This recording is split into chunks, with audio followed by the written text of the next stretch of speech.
Pasamos ahora a la segunda parte de este curso. Se trata de pasar de lo que hemos llamado estética, de aicetos, este sentimiento que capta y descubre en la realidad la fuente originaria de la propia vida y por eso causa una cierta alegría. La belleza es la realidad en tanto descubierta por la emoción de la aicesis como fuente originaria de la vida. Y esto debería llamarse estética.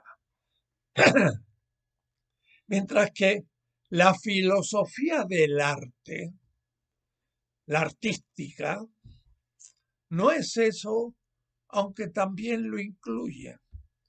Se trata de algo que ahora nos abrimos.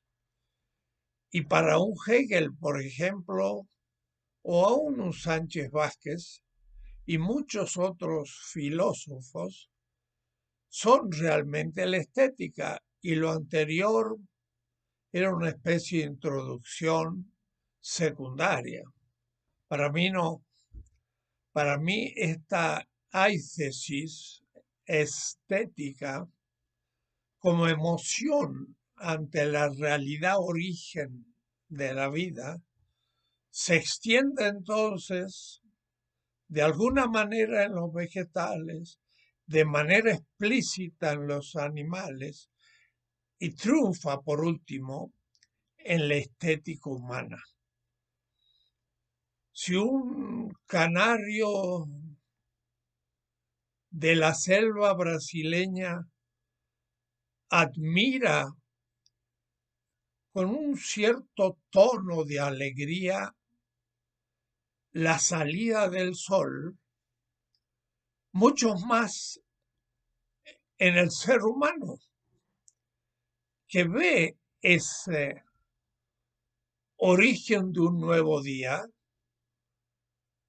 en el esplendor de las nubes y el sol que surge como un momento de belleza que podemos denominar natural, pero que no es una obra de arte. Y en la obra de arte no es toda la estética, sino como la segunda parte en la que ahora nos internamos.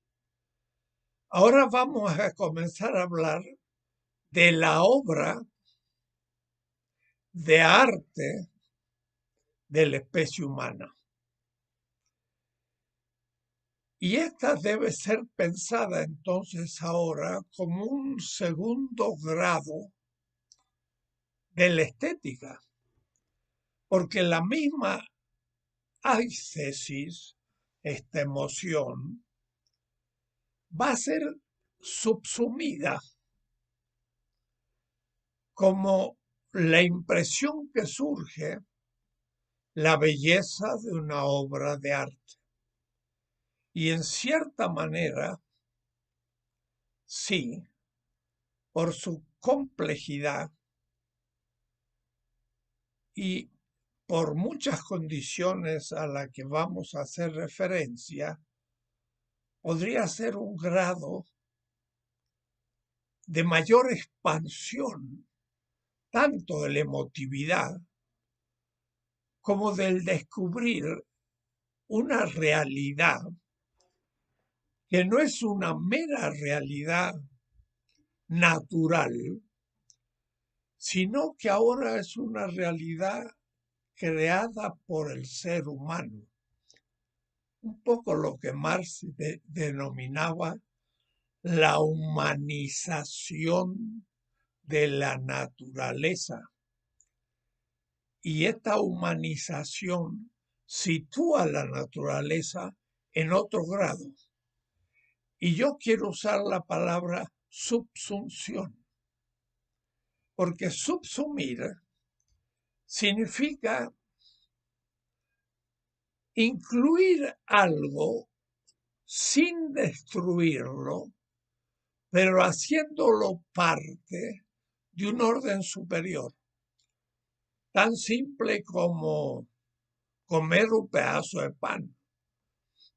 Un pedazo de pan es una obra de un panadero que ha tomado el trigo, pero el trigo no naturalmente silvestre, sino que lo ha cultivado durante milenios, lo ha mejorado aún físicamente, y ese trigo lo aplasta, lo tritura, lo transforma en harina con instrumentos que la humanidad creó hace muchos miles de años. Tomaba el trigo y lo trituraba por una piedra que daba vueltas, atado a caballos que en el molino trituraban los cereales. Miren que ahí ya viene un nuevo elemento. Es el trabajo instrumentado del ser humano. Y esa harina, a su vez, se le dan otros elementos. Se le puede poner sal o se le puede poner azúcar o vaya a saber qué maneras del arte culinario. Y por último producen un pan. Pero el pan, producto, yo lo como. Y al comerlo, lo destruyo, lo trituro ahora en mi boca por un proceso digestivo, lo asumo en mi propia corporalidad. Ese hecho de negar el pan como pan y ahora ser parte de mi propia corporalidad es una subsunción. No he destruido el pan en realidad, lo he hecho pasar a parte de mi cuerpo. O es decir, lo que era exterior a la sustantividad humana, ahora forma parte de mi cuerpo. Me ha alimentado. Algo así pasa analógicamente con la belleza natural cuando se transforma en una obra de arte. Y entonces, ay Dios mío,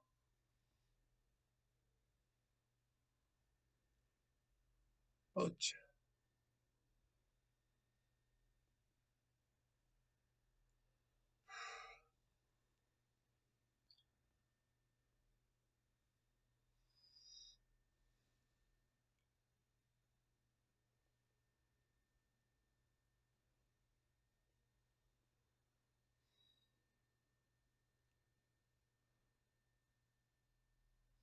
ah,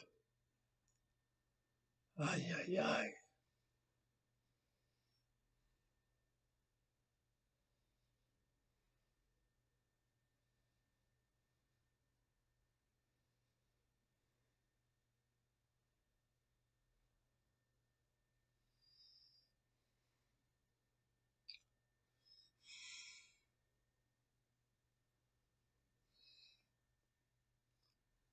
Ocha.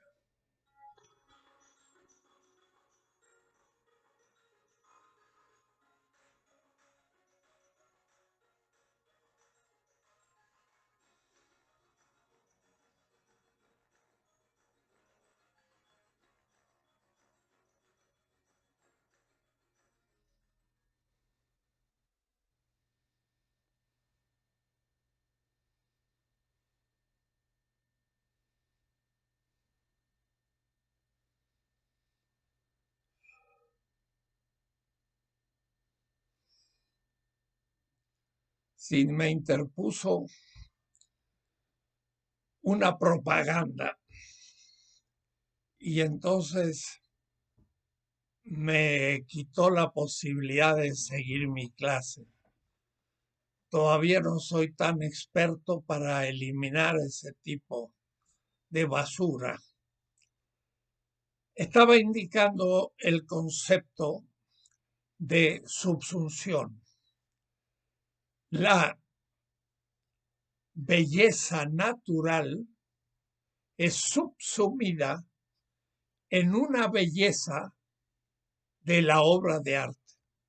Pasamos entonces del concepto de aisesis como estética a la de arte.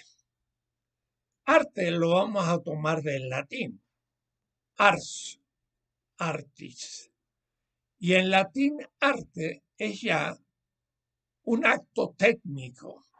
En los griegos se decía techne y por lo tanto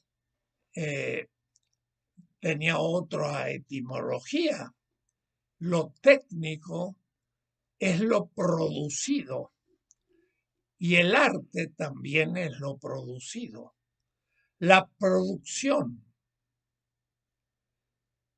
de la obra de arte abre todo un campo que es muy distinto a la estética meramente natural. Y vamos a entender ahora ese aspecto para poder irlo pensando. Debo decir, y ya lo indicaba, que por ejemplo un Hegel desprecia, deja un poco fuera de su definición lo que él mismo llama, y es una buena denominación, la belleza natural. Para mí entonces, la belleza natural es parte de la estética como disciplina filosófica, pero es una segunda parte, porque no se trata de la belleza descubierta de alguna manera hasta por los vegetales, pero explícitamente en los animales y de manera superior, espiritual, diría Hegel, en el ser humano, pero sigue siendo belleza natural. Es la belleza de una salida del sol, de una montaña, de un arroyo que corre en la montaña y tantas cosas bellas que vemos todos los días en lo que denominamos naturaleza. Pero ahí vamos a tener mucho cuidado para entender qué significa naturaleza. Hemos visto entonces que la evolución de la vida llega hasta el ser humano y el ser humano se abre, descubre la belleza natural, pero ahora la subsume en una obra que él produce y en griego se denomina poiesis. Y ahí viene poesía. La poesía sería una obra de arte a un nivel lingüístico muy concreto. Y por eso que yo, cuando empecé a hacer estética, llamaba eso filosofía de la poiesis, pero no me daba cuenta que tenía que antes introducirme a la belleza natural y luego recién intentar pensar qué significa la belleza en una obra de arte. Y entonces pasamos de pronto de un nivel natural con una cierta tecnología natural a un nivel cultural con una tecnología o herramientas muy superiores en cuanto a su desarrollo. La obra de arte va a depender de una historia de la tecnología, porque cuando el ser humano dejó en una de las cavernas del Paleolítico su mano en blanco o pintó animales para de alguna manera mágicamente dominarlos en el acto de la caza, debía tener una pintura. Y una pintura tan indeleble que ha durado 5, 6, 7,000 años. Pero una pintura ya no es el blanco de una flor blanca, sino es un color producido con alguna tecnología que permite pintar con color blanco. Y esa mediación tecnológica no es inocente. Va a ser una condición de posibilidad de la producción de la obra de arte.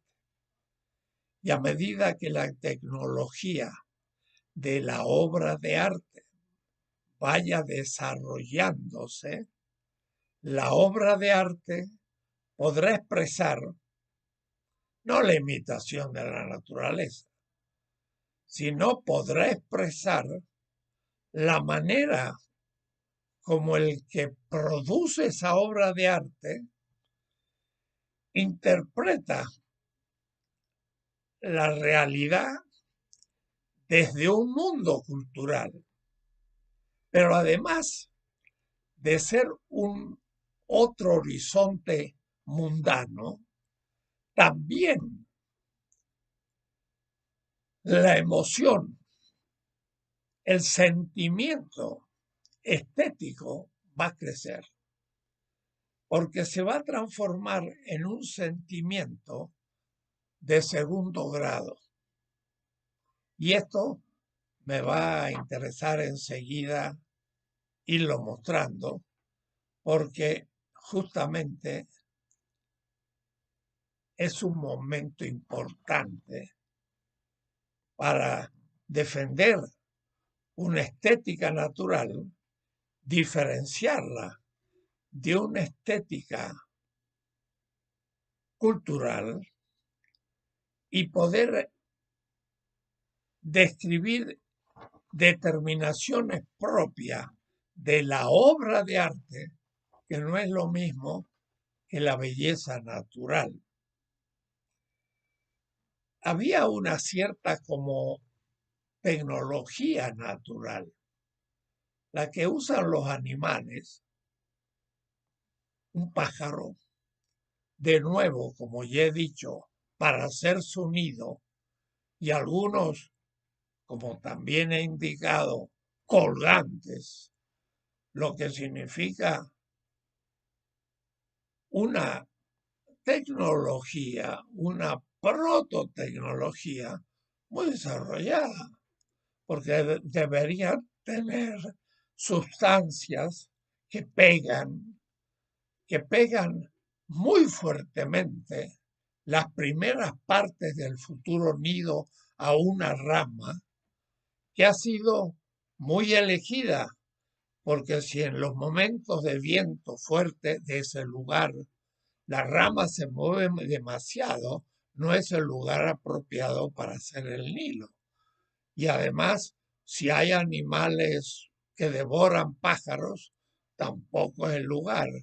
Y si es un lugar sin protección, puede caer una tormenta de lluvia y matar a los pequeños pichones.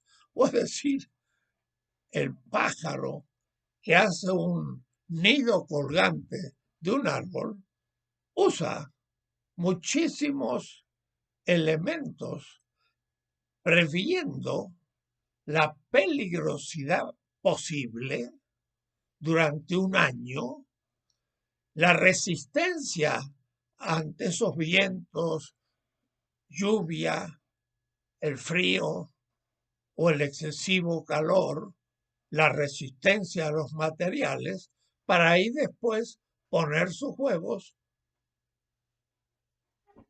y lograr la nueva generación. Eso es todo una tecnología que llamaríamos natural. Miren los castores en los ríos, cómo hacen un dique con plantas, troncos y muchos elementos, pequeñas piedras, y hacen un dique. El agua entonces sube de nivel.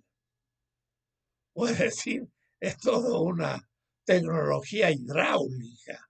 Y luego de hacer eso, logran meterse abajo y hacer su nido protegido de los animales que pueden perseguir al castor, que se zambulle en la parte profunda de su dique y sale en un nido que está seco. Oh, hay que tener una tecnología natural extraordinaria. Pero el ser humano es evidente, va a tener eso y mucho más. Va a tener una tecnología realmente que llegará hoy a producir los aviones y que tiene sus límites. Y justamente estamos viviendo una epidemia que es fruto también de un proceso tecnológico desequilibrado. Pero el tema es que hay una tecnología natural y hay una tecnología que voy a llamar cultural o propiamente humana. Vuelvo sobre los conceptos fundamentales de la filosofía. Ustedes podrían ver esto en mi libro La filosofía de la liberación, cuando yo hablo del cosmos, el mundo y la naturaleza. Mucho cuidado. El cosmos es la totalidad de las cosas reales. Los millones de galaxias a millones de años luz hasta llegar a nuestro pequeño sistema solar y a nuestra diminutísima, como si fuera un granito de arena llamada Tierra. El cosmos, ya he dicho, es incluida en el mundo, pero el categoría mundo no quiere significar la totalidad de la realidad, sino que consiste en la totalidad del sentido que el ser humano da a los momentos del cosmos que ha incluido en su experiencia. El mundo de un pigmeo en África incluye muchas experiencias, pero no es el mundo de un profesor en Harvard, que incluye muchas otras experiencias desarrolladas y conocidas por la ciencia, que hace que sea un mundo que incluye más experiencias y tiene más sentido. No quiere decir que sea más sabio, pero hay mundos más pequeños y hay mundos más grandes. El mundo es la totalidad de sentido de la vida de un individuo, una comunidad o una época que incluye una parte del cosmos. ¿Cuál parte del cosmos? La parte que el ser humano en su historia ha ido conociendo del cosmos y lo ha incluido en su mundo, lo ha subsumido y entonces tiene conocimiento de las cosas reales macro, los sistemas cosmológicos y mínimo a nivel del microscopio que descubre la organización de una célula y luego un conocimiento normal de un campo intermedio entre lo muy grande y lo muy pequeño, que es lo que nuestros órganos, la vista, el oído, el olfato, percibe. Y entonces yo veo un ratón corriendo y eso es parte de mi experiencia. Si nunca hubiera visto un ratón y veo pasar, digo, ¿qué fue eso? Y mientras que no puedo incluirlo en mi mundo con sentido, estoy inquieto. Cuando sé que es un animalito tal, con tales características, ya lo incluyo en el mundo del sentido. Cosmos es la totalidad de la realidad, la cual existía mucho antes de la existencia del ser humano y el ser humano la descubre cuando se origina el Homo sapiens hace 200.000 años. La parte incluida del cosmos en el mundo le llamo naturaleza. La naturaleza es ya la interpretación que una cultura y una comunidad hace de la realidad. Para un azteca el sol es una divinidad, Huitzilopochtli, a la cual le rinde culto y de la cual le atribuye el origen de la vida, por ejemplo. Y en esto coincide con la ciencia, pero es un mundo mítico, pero tiene un sentido el sol. Pero ese sentido del sol divino no es, por ejemplo, el sentido semita cristiano que piensa que el sol ha sido creado por un dios. Entonces ya no le atribuye la divinidad, pero de todas maneras también le atribuye el origen de la vida en la tierra. Pero entonces la naturaleza, piensen, tiene historia. La naturaleza es interpretada de otra manera por cada cultura.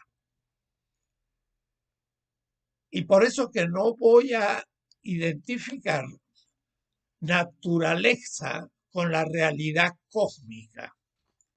La naturaleza es la parte que el ser humano incluye en el mundo,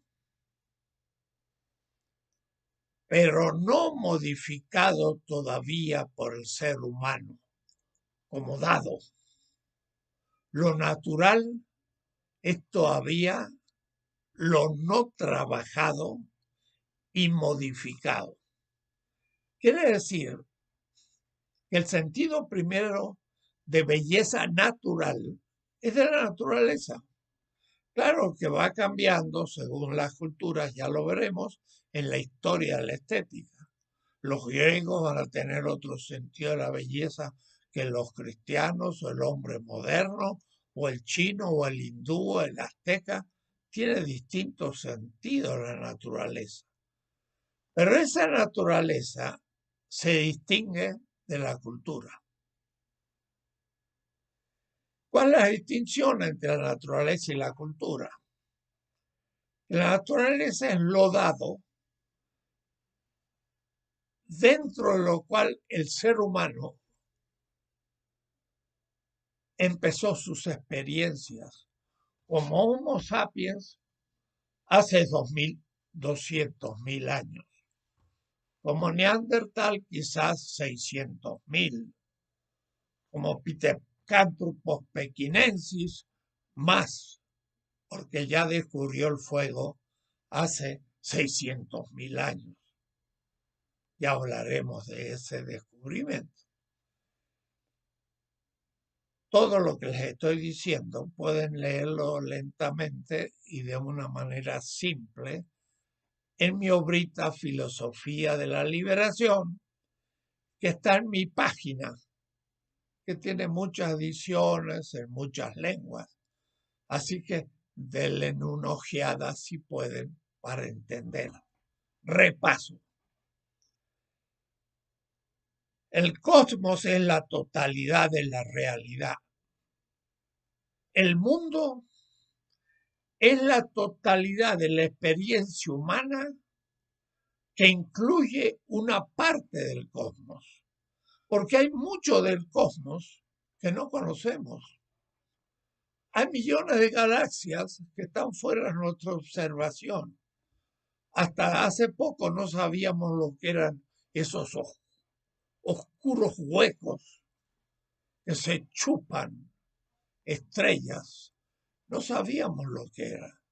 Y entonces lo vamos descubriendo poco a poco. Pero en la medida en que descubrimos el cosmos, entra a formar parte de la naturaleza, que es la parte del cosmos que conocemos.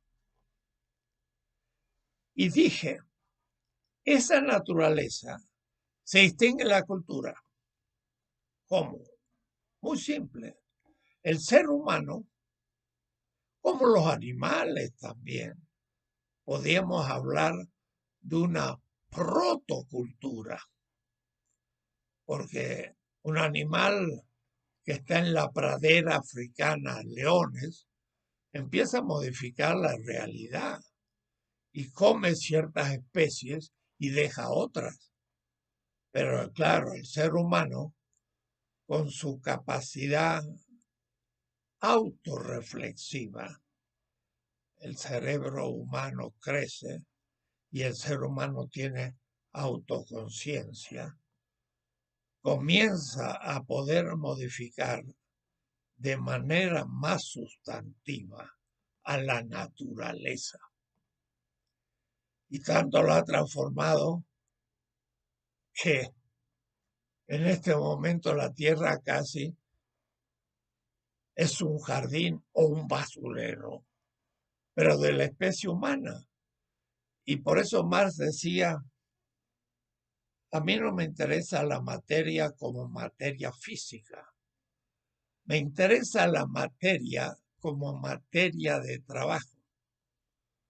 Y dice, materia que no sea objeto de trabajo hoy en la Tierra y en el siglo XIX serán algunas islas coralíferas de nueva formación en Australia. Por decir la naturaleza ya, el ser humano la ha transformado radicalmente en la corteza terrestre y aún en la atmósfera,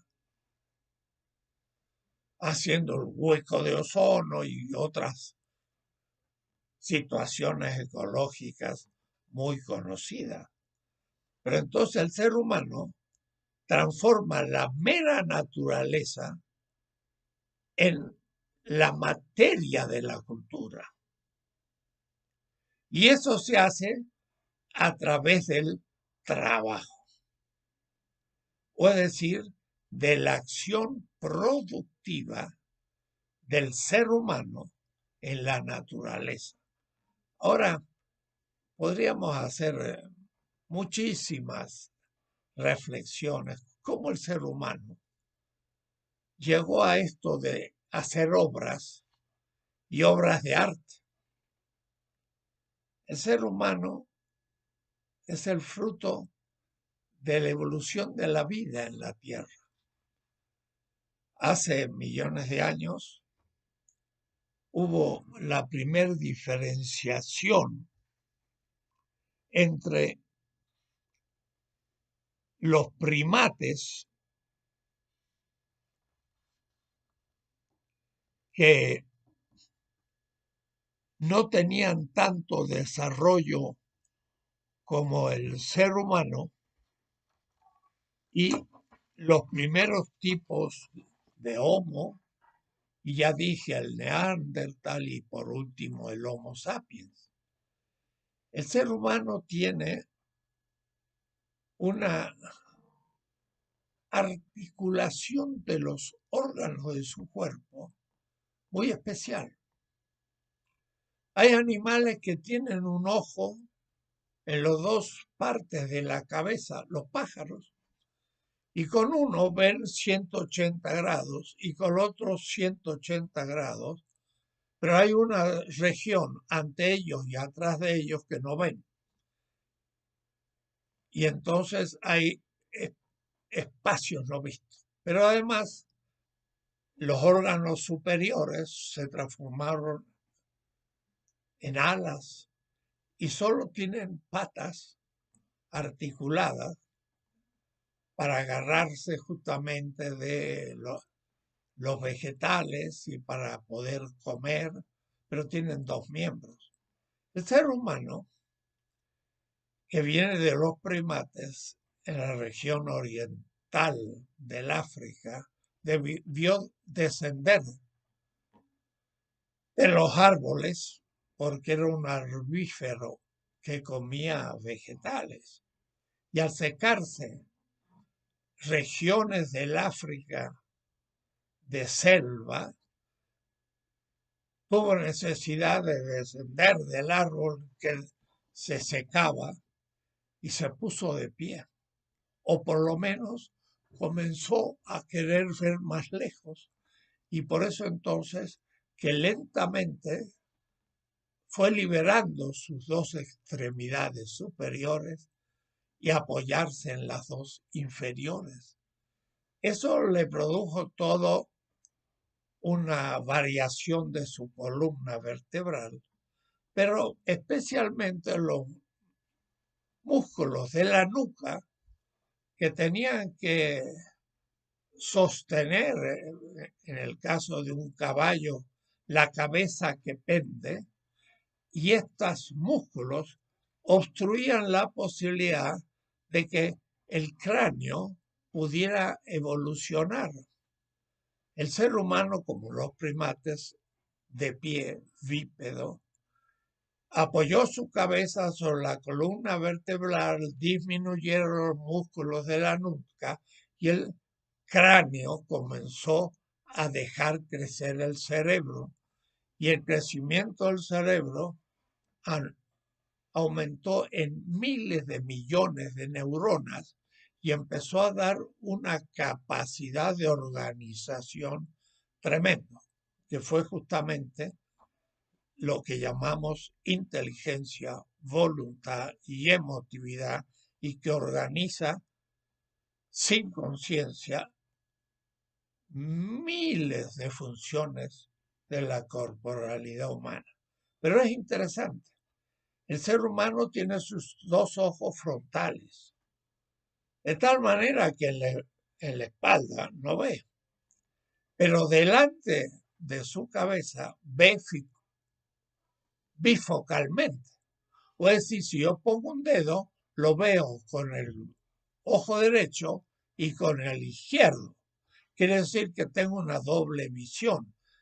Calculo mucho mejor la distancia y la forma de los objetos reales que, liberado los miembros superiores, pueden tomar esos objetos, pero además con una articulación tremendo.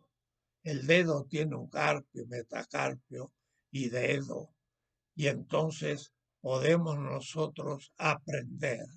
Y sobre todo tenemos un pulgar que aprieta lo que se toma. El hombre entonces aparece como un homo faber, un ser viviente que puede fabricar de una manera nueva y mucho más desarrollado que todos los seres vivientes. Esa capacidad le lleva entonces ahora lentamente a tomar elementos de la realidad cósmica del cosmos y a modificarla. Y de ahí que entraba a una caverna y se la apropiaba para protegerse en la noche. Pero allá por hace 600.000 años descubrió el fuego, el Pithecanthropus pekinensis. Y el fuego fue un instrumento de prácticamente la mayoría de los instrumentos. Con el fuego el ser humano primero lo puso en la puerta de la cueva. Y en todos los animales que temían al fuego no entraban y podía dormir más profundamente. Además, empezó la cocción de los alimentos. En vez de comer un pedazo de carne o un vegetal, porque era omnívoro, bajó de los árboles y tomaba vegetales, pero en la pradera debió cazar animales y esa era otra posibilidad enorme de tener un estómago que digería vegetales y animales. Cuando a su vez tomó el alimento y lo coccionó, lo hizo mucho más rápidamente digerible. Y al digerir más rápido el alimento cocido, coccionado con el fuego, necesitó menos tiempo para hacer la digestión y permitió en la noche dormir más profundamente y defenderse de los animales por el fuego. Y entonces el ser humano comenzó a construir el mundo cultural. La cultura se sobrepuso a la mera naturaleza. La naturaleza era lo dado como punto de partida sin intervención del ser humano. Pero ahora el ser humano, nómade, cazador después de muchas evoluciones y recolector de alimentos al comienzo, y después de cazador se transforma en pastor y de recolector en agricultor. Y yo siempre digo, de esa manera organiza muy bien su parasitismo vegetal y animal, porque como no tiene hojas, no puede hacer el proceso fotosintético de transformar la energía del sol en energía como el azúcar o otros elementos de energía. Y también, gracias al pastoreo, ya no tenía que estar buscando los animales, sino que tomó los que más le servían y los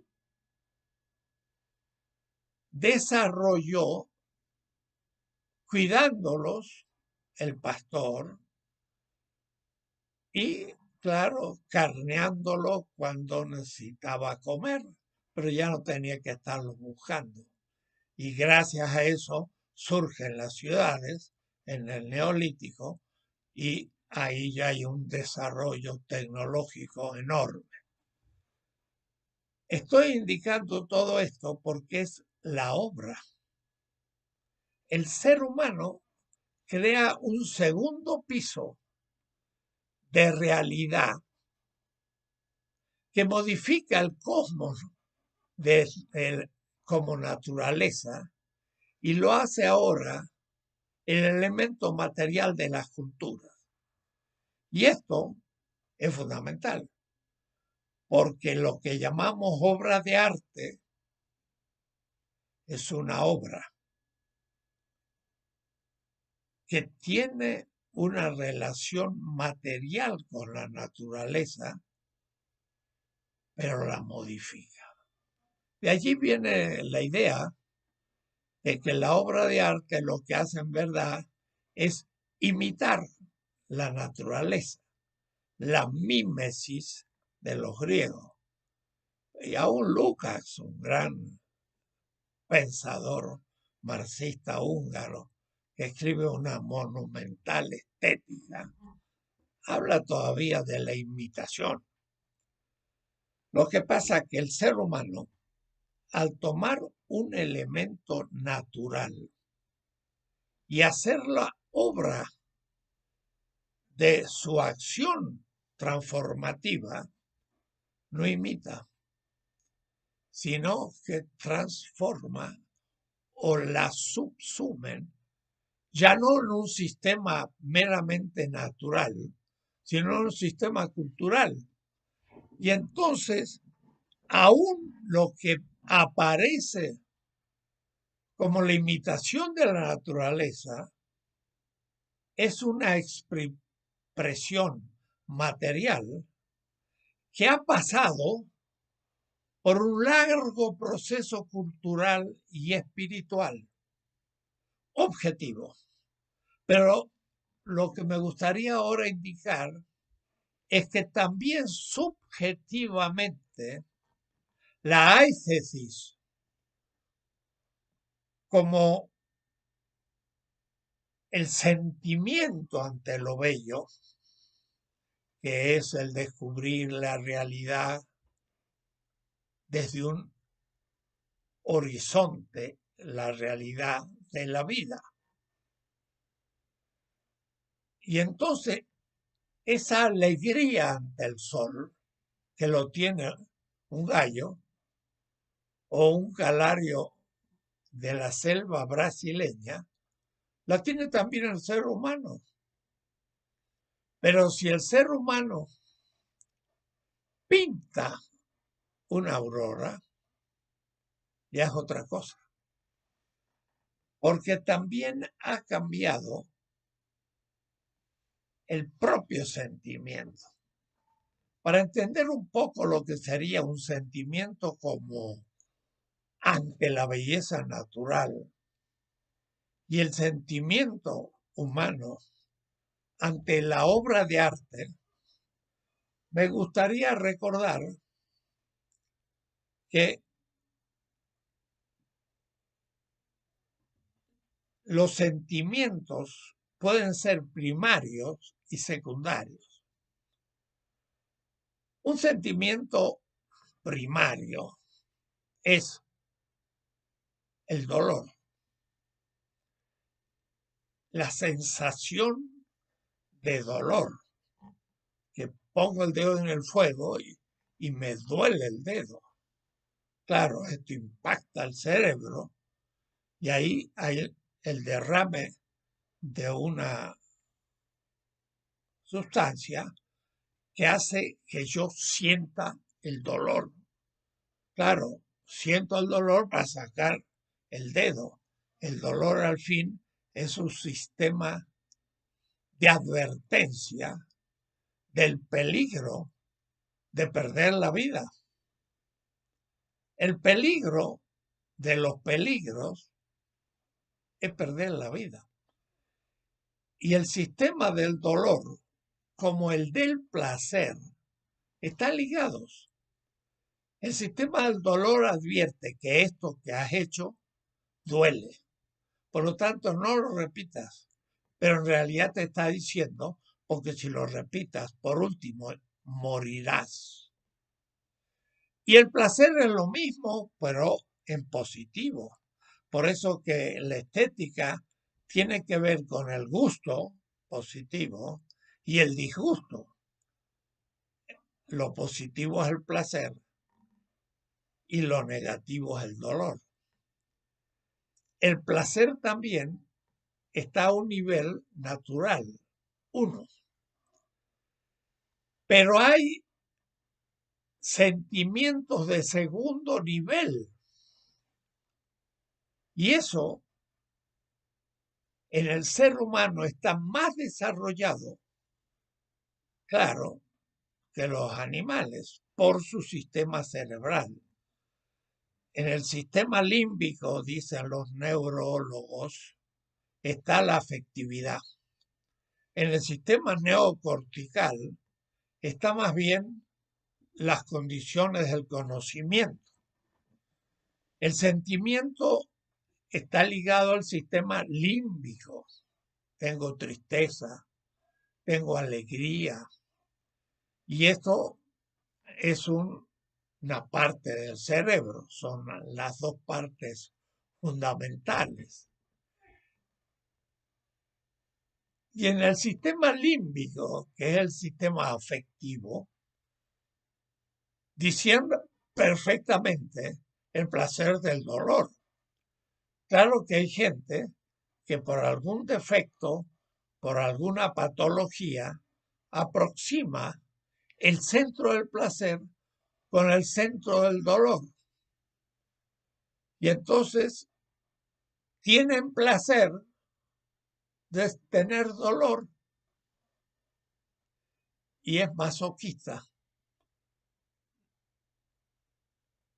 Y eso es una enfermedad o una alteración del sistema de evaluación desde los sentimientos.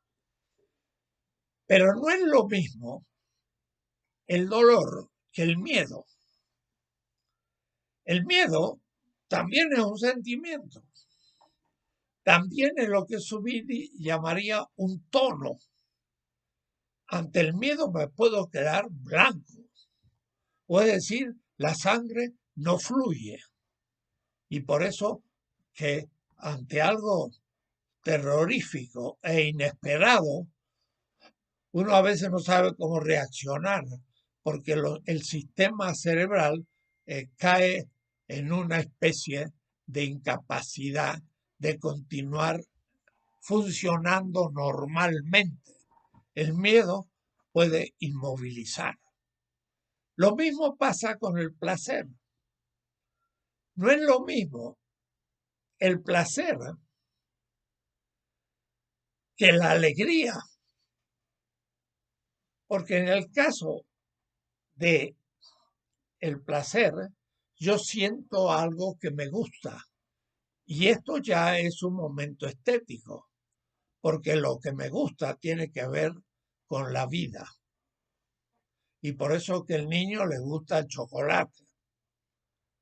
Y el chocolate es una sustancia real que es captada como fuente de la vida. Claro, si me da energía. Y entonces al niño le gusta el chocolate. Pero le gusta la primera vez que lo gusta. Es el placer de un objeto.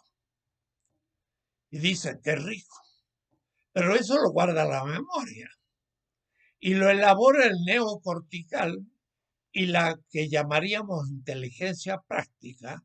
Y entonces ya crea una expectativa futura para un nuevo consumo de ese chocolate. Y eso ya no es meramente un gusto, sino que es un hábito de el querer comer chocolate. Y ese hábito es una emotividad segunda, que puede ser hasta patológica, el que busca el efecto de placer que tiene una realidad. Entonces, hay emociones de segundo nivel que originarias del sistema límbico pasan por el sistema neocortical, son evaluadas y se las pone próximas a la reproducción de la vida y por eso tienen más valor. Y por eso cuando siento el olor al chocolate o el gusto, ya me inclino a partir de la memoria que tengo. Este segundo nivel también lo tienen los animales y es el instinto condicionado. Pavlov le daba un alimento dulce y tocaba una campana. Y luego le daba el elemento dulce y tocaba una campana. y luego tocaba la campana y el animal ya estaba esperando el dulce. O es decir, que ya sabía y era un nivel de segundo plano. Quiere decir que no es lo mismo la percepción de la belleza natural a la percepción de la belleza cultural que, elaborada por el ser humano, produce una emotividad también más elaborada. Y entonces hay una estética, un aicetos 2 propia de la obra de arte, que ya no es la estética natural. Y esto entonces nos advierte para muchos problemas que después veremos. Es de manera que el ser humano toma el cosmos como la realidad, pero en tanto incluida en el mundo se transforma en naturaleza.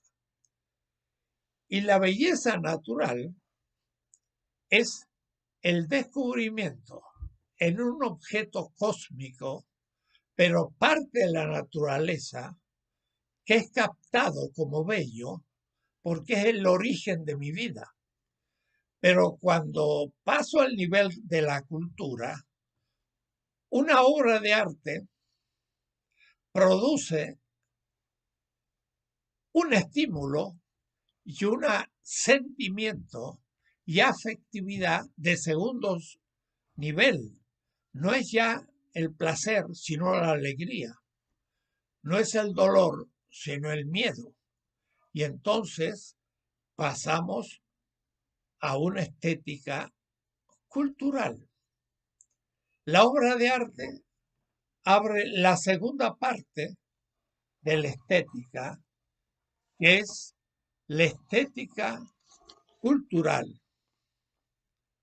El cosmos es interpretado como bello en tanto fuente de la vida, pero en la obra de arte, y repito lo que ya dije, cuando se representa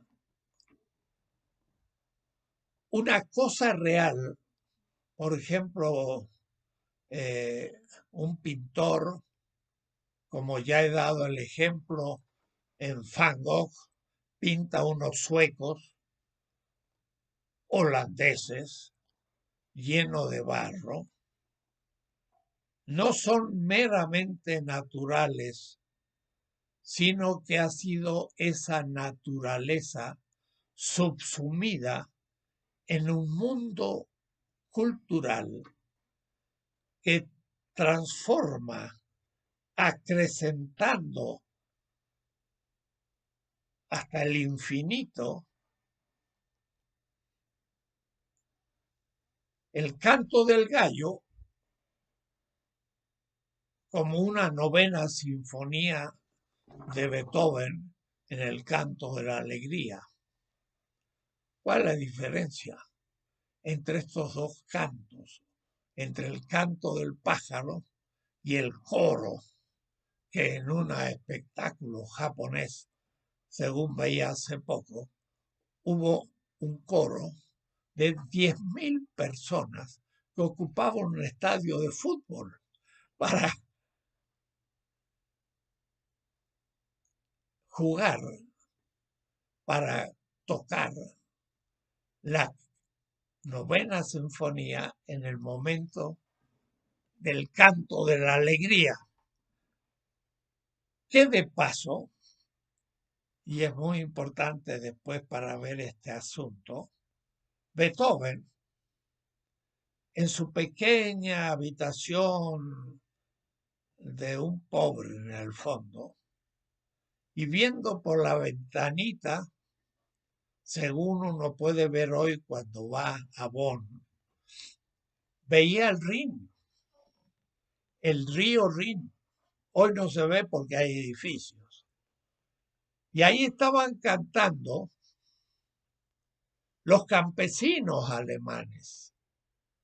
Y lo que cantaban era como un canto popular, no era la estética natural, no, era ya una estética popular, pero de todas maneras con una simplicidad profunda de un pueblo que no solo cantaba, sino que danzaba.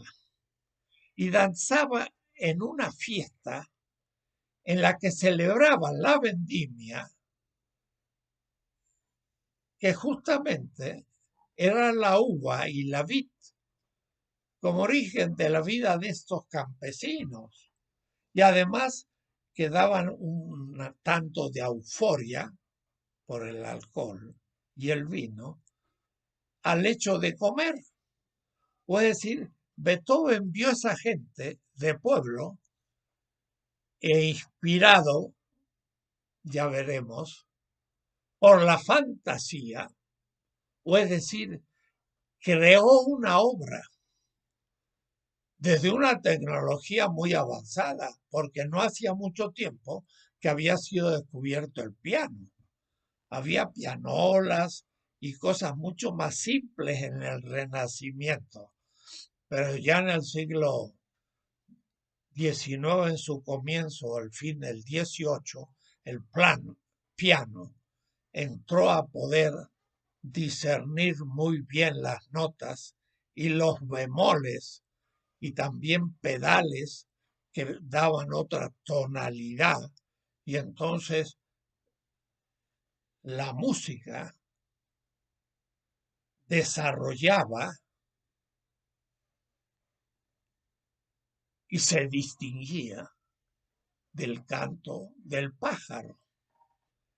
Y el canto del pájaro es muy bello y es una protoestética, pero cuando uno la ve en el canto de la alegría, ve que algo ha pasado, que el ser humano ha subsumido la belleza natural como belleza cultural en un momento muy particular de un pueblo, que es el alemán, y con una actitud ante la propia naturaleza y ante el arte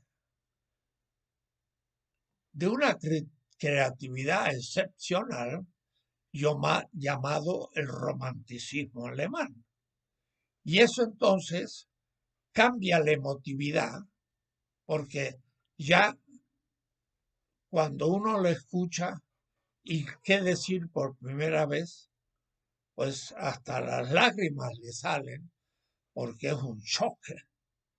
Y de ahí que, cuidado, no es superficial el fútbol, que es también un negocio, diría yo, perverso, es también un arte. Ya hablaré quizás en algún momento o simplemente se los enuncio. Pero toma ese canto de la alegría de Beethoven, de la novena, casi como un himno de los campeonatos de fútbol europeos. ¿Por qué? Porque es la alegría de la vida llevada a una clásica performance del sonido. Ya veremos en su momento lo que esto significa. Pero entonces, claro, no es lo mismo el canto de un pájaro, vuelvo a repetir, que una sinfónica que canta y que toca con una multiplicidad de instrumentos, objetos de la tecnología que permiten entonces un tipo, voy a llamar por ahora de sonido, que lleva a lo sublime el nivel del subcampo estético del sonido y la música. Y por eso entonces que la belleza natural es como transubstanciada. Voy a usar una palabra que también usa Marx, transubstanciada. Pasa a ser la belleza, pero del mundo humano. Esta es la única belleza que considera Hegel y le llama de geistige, la belleza espiritual. Pero hay que admitir que la belleza cultural de todos los pueblos, de la China, la India, los mongoles, el pueblo musulmán, bantú, europeo, norteamericano, con su jazz. Pero el jazz norteamericano, ¿de dónde viene? De un continente que dicen que no tiene arte, África. Y todos los jóvenes del mundo hoy bailan al ritmo africano, porque hay que escuchar lo que es la música africana en comunidades autóctonas. Me ha tocado ir a Tanzania y ir a las montañas cerca del Kilimanjaro y en una comunidad afro, negra, bantú, jóvenes y muchachas del ejército danzaban. Y debo decir, danzaban desnudos.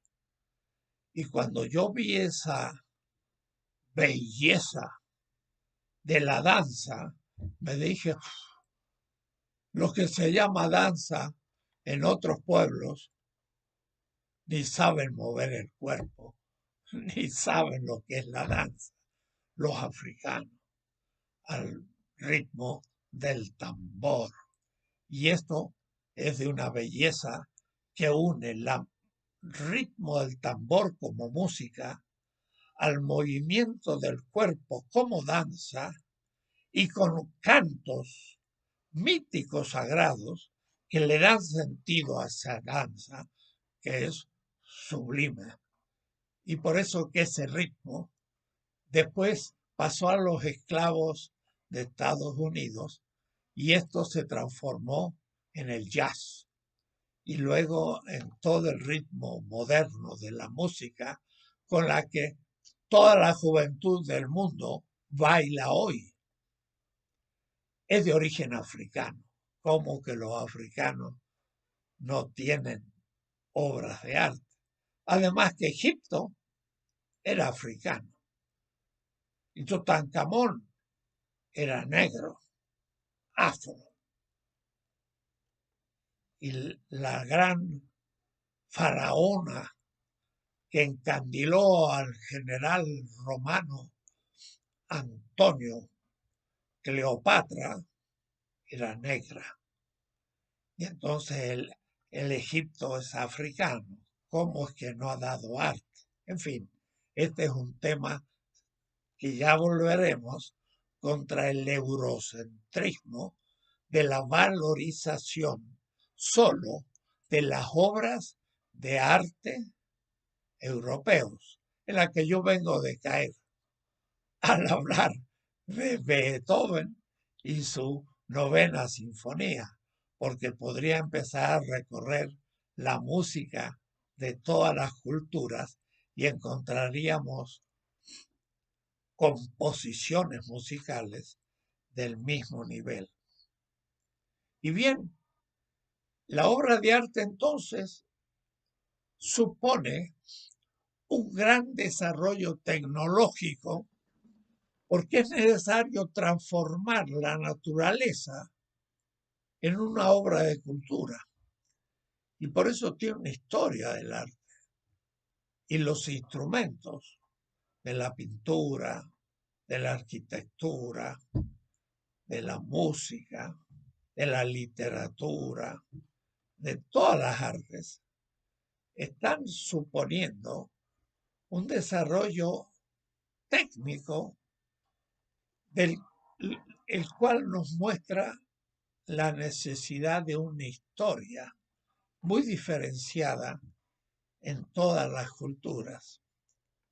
Me acuerdo que Marx, en un texto de 1853 sobre la tecnología, tomaba una obra de un autor inglés, Ure, que se llamaba Filosofía de la Tecnología, que después se ha perdido. No ha habido obras, muchas que hayan continuado en esa línea.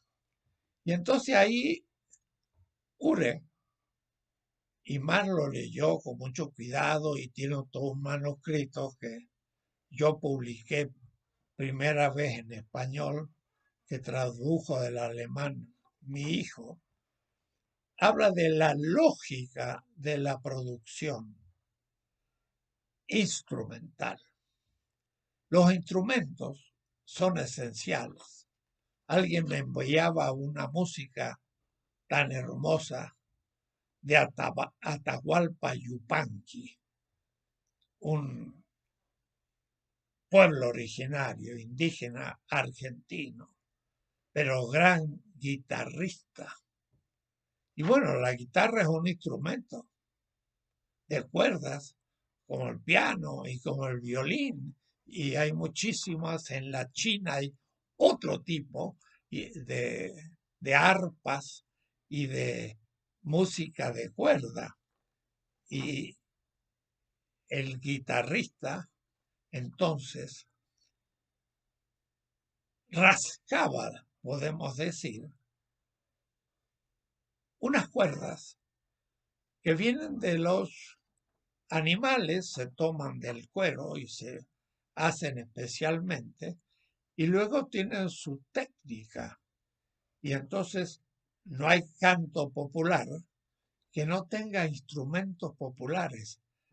Y acuérdense de que Alejo Carpentier, el grande que empezó con el realismo mágico latinoamericano y cubano, en un libro que se llama Pasos Perdidos, hermoso, de literatura latinoamericana, empezó lo que va a ser llamado el boom, que García Márquez culmina.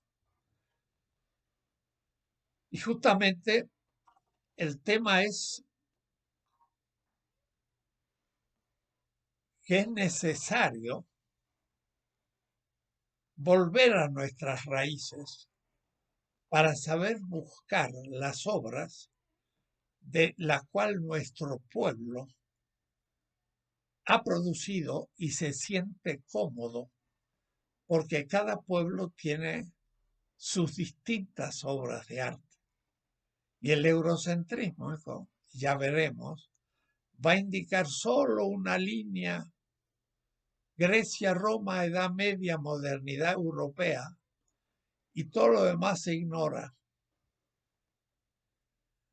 Ahí vamos a empezar a hablar de la estética de la liberación, sobre todo como estética de la liberación de las obras de arte, que son culturales, son situadas en las culturas que tienen desarrollo y en la cual algunas toman prioridad y declaran a las otras secundarias. Bien, pero el tema era que había una lógica de la tecnología. Piensen ustedes un poco. La primera de los instrumentos del arte va a ser la lengua. Lengua que dura cientos de miles de años para poder ir denominando cada cosa, pero además distinguiendo entre yo, tú, él, nosotros, vosotros, ellos. Eso supone la conciencia y la autoconciencia, que es un proceso cerebral. La lengua va a ser el instrumento de las obras de arte. Pero después el ser humano se enfrenta a la naturaleza y la primera quizás técnica fue la persecución,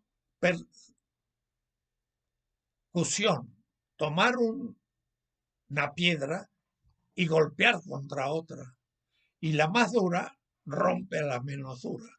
Y entonces esta técnica de romper lo menos resistente se va a complicar en romper elementos de la naturaleza, aplanarlos, agujerearlos, tallarlos y atarlos, sujetarlos, por ejemplo. Todo eso va a tener miles de años para poder desarrollarse.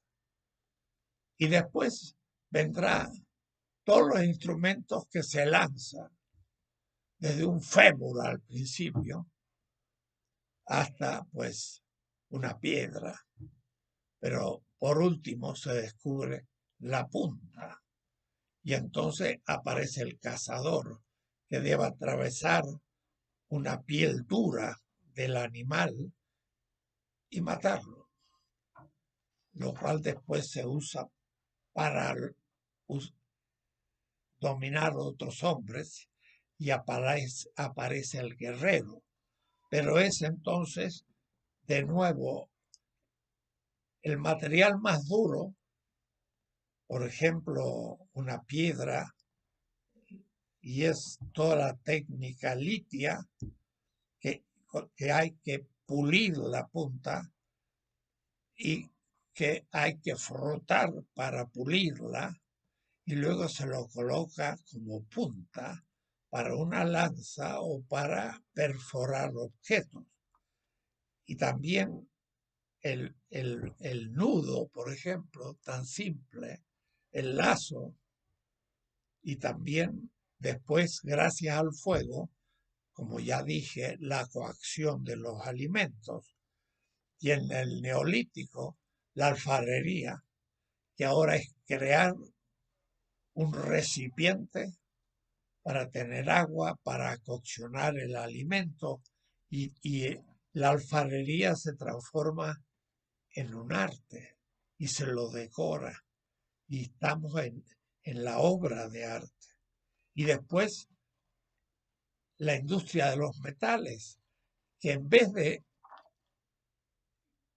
partir de la arcilla y cocerla para que se endurezca, se toman los metales y se los calienta para licuarlos, moldearlos y de ahí recién dejarlos fríos y en el frío recuperan su resistencia. Entonces son todas técnicas de la obra que van a ser obras de arte. Y el arte va a depender entonces de toda la historia de la tecnología. En mi libro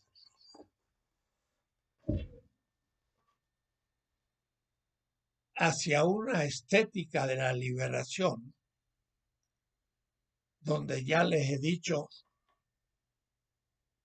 que los editores pusieron un rostro de un gaucho que era un modelo en la Escuela de Bellas Artes, donde yo a los 18 años era un alumno de la Escuela de Bellas Artes, e hice esta obra de arte, pero no con óleo, sino con carbón y otros elementos más simples. Lo cierto entonces es que ustedes pueden leer en este libro de la página 26 a la 31, hacia una estética de la liberación. Y entonces ahí yo hablo de todas estas niveles de la obra de arte que a ustedes le podrían servir para entrar en la complejidad del problema de la obra de arte. Y ahora ya no tenemos entonces una belleza natural dada como si el ser humano surgiera en la Tierra por primera vez hace 200.000 años con el Homo sapiens. Ciertamente los neandertal tenían arte y también tipos homínidos anteriores. Y entonces habrá que también hacer una historia, ahora sí, del arte, pero como obra de arte. Y entonces nos debemos preguntar en qué consiste la belleza de una obra literaria como Los 100 años de soledad de García Márquez.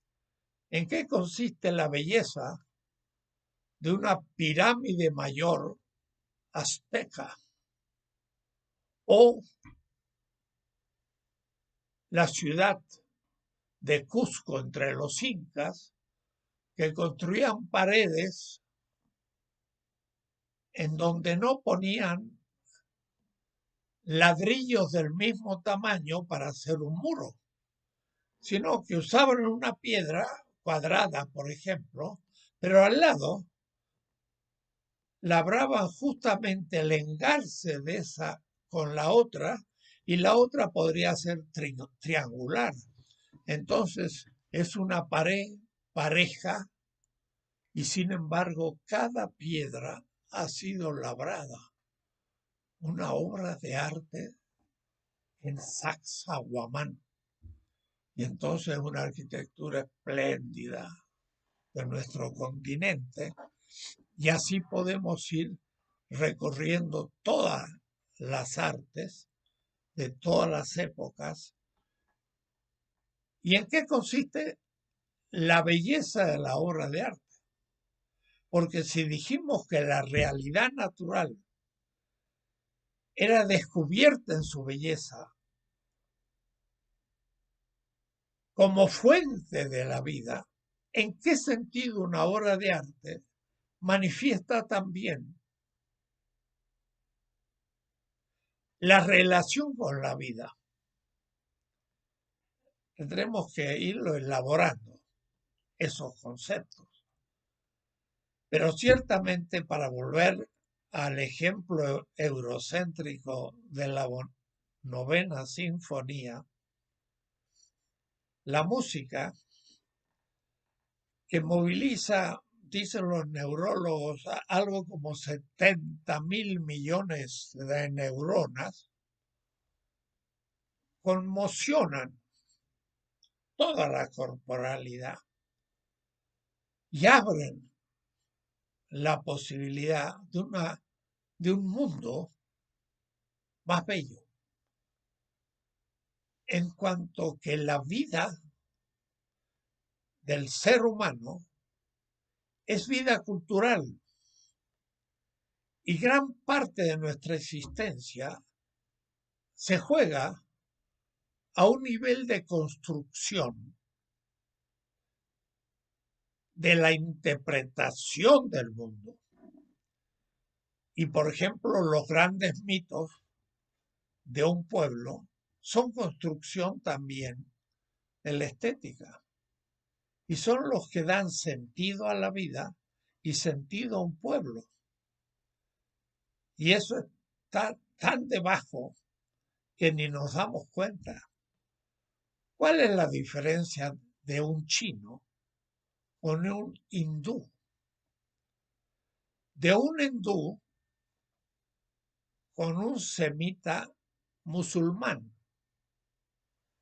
De un musulmán con una Europa cristiana o de una América Latina mestiza, aún de un punto de vista cultural, que tiene una música distinta, un arte pictórico, piensen ustedes en Rivera, y que son parte constitutiva de la vida humana. Y por lo tanto, la obra de arte también, la producida por el ser humano, es captada como bella en tanto fuente de mi vida, no solo de la vida, entre comillas, físico real, sino de mi vida como interpretación del mundo. Y aún en el caso del arte de la comida, que pocos lo consideran arte, el arte culinario es fundamental, es obra de arte. El animal no tiene arte culinario, come lo que encuentra.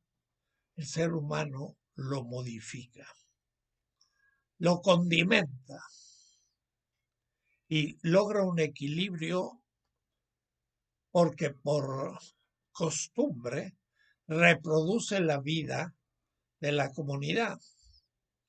Entonces uno puede realmente decir una bella sopa de frijoles, porque ahí uno capta que esa realidad del frijol es fuente de mi vida. Y puedo decir una tortilla de la misma manera. Ahora lo notable es que nuestra tortilla de maíz no es lo mismo que una tortilla de pan entre los árabes o el comer el arroz en el Extremo Oriente. Y según sean el arte de la agricultura, se produce un arte de los comestibles. Y también tenemos que considerar eso como arte, igual que el arte del vestir, que en ninguna estética entra, pero que es parte de la estética, de la obra de arte. La vestimenta de las culturas de la humanidad son muy distintas y eso expresa también belleza y eso hace la vida comunitaria y cultural vivible en su contenido específico, que hace que uno guste la comida, la música, la arquitectura y muchas artes en mi mundo cultural. En esta clase entonces hemos simplemente dado algunas líneas para decir la obra de arte es un segundo nivel de la estética que sitúa a la aithesis, el sentimiento ante la realidad como fuente de la vida, pero ya no a un nivel meramente natural, punto de partida, sino ahora llevado a un exceso inacabable de la cultura. Y entonces ahí viene para mí aquello de lo bello y lo sublime.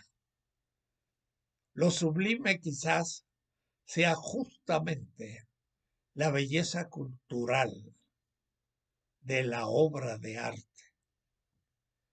Ya vamos a seguir trabajando estos temas y la clase cuarta la concluyo entonces ahora.